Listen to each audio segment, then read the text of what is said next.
सहस्रयुगपर्यन्तम् अहर्यद्ब्रह्मणो विदुः रात्रिं युगसहस्रान्तां ते होरात्रविदो जनाः अव्यक्ताद्व्यक्तयः सर्वाः प्रभवन्त्यहरागमे तत्रागमे प्रलीयन्ते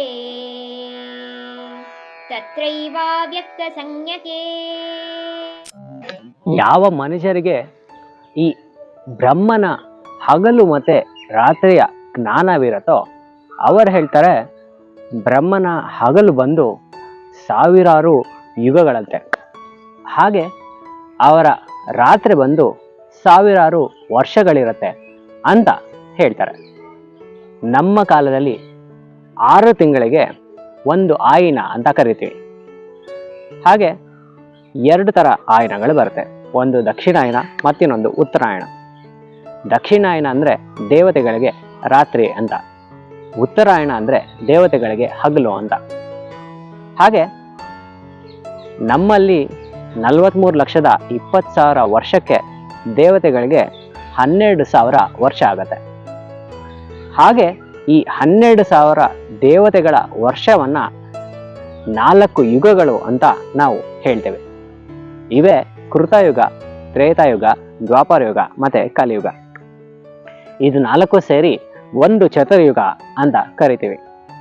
ಈ ಚತುರ್ಯುಗ 1,000 ಸತಿ ಆದ್ರೆ ಆಗ ಬ್ರಹ್ಮನ ಒಂದು ದಿನ ಅಂತ ನಾವು ಕರಿತೀವಿ. ಅದಕ್ಕೆ 1000 ಯುಗಗಳು ಆಗಬೇಕು ಅಂತ ಹೇಳ್ತಾರೆ. ಬ್ರಹ್ಮನ ಹಗಲಲ್ಲಿ ಎಲ್ಲ ಸೃಷ್ಟಿಯ ಜೀವರಾಶಿಗಳು ಅವನಿಂದ ಆಚೆ ಬರುತ್ತೆ.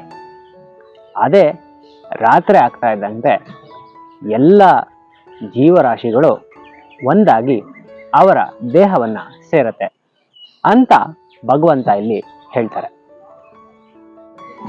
ಮತ್ತೆ ಬ್ರಹ್ಮನ ದಿನದಲ್ಲಿ ಈ ಭುಹು, ಭುವಃ, ಸುವಹ ಈ 3 ಲೋಕಗಳು ಹುಟ್ಟುತ್ತೆ.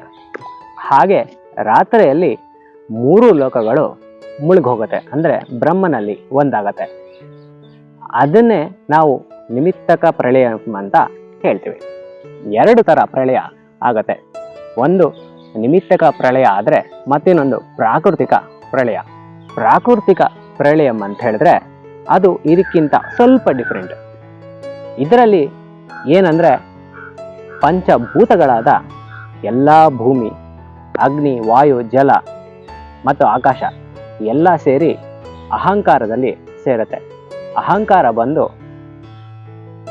ಮಹಾನಲ್ಲಿ ಒಂದಾಗತ್ತೆ. ಮಹಾನ್ ಬಂದು ಬ್ರಹ್ಮನಲ್ಲಿ ಸೇರುತ್ತೆ. ಬ್ರಹ್ಮ ಹೋಗಿ ಮೂಲ ಪ್ರಕೃತಿಯಲ್ಲಿ ಒಂದಾಗ್ತಾರೆ. ಮೂಲ ಪ್ರಕೃತಿ ಎಲ್ಲ ಹೋಗಿ ಭಗವಂತನಾದ ವಿಷ್ಣುವಿನಲ್ಲಿ ಸೇರುತ್ತೆ. ಇದನ್ನೇ ನಾವು ಪ್ರಾಕೃತಿಕ ಪ್ರಳಯ ಅಂತ ಕರಿತೀವಿ.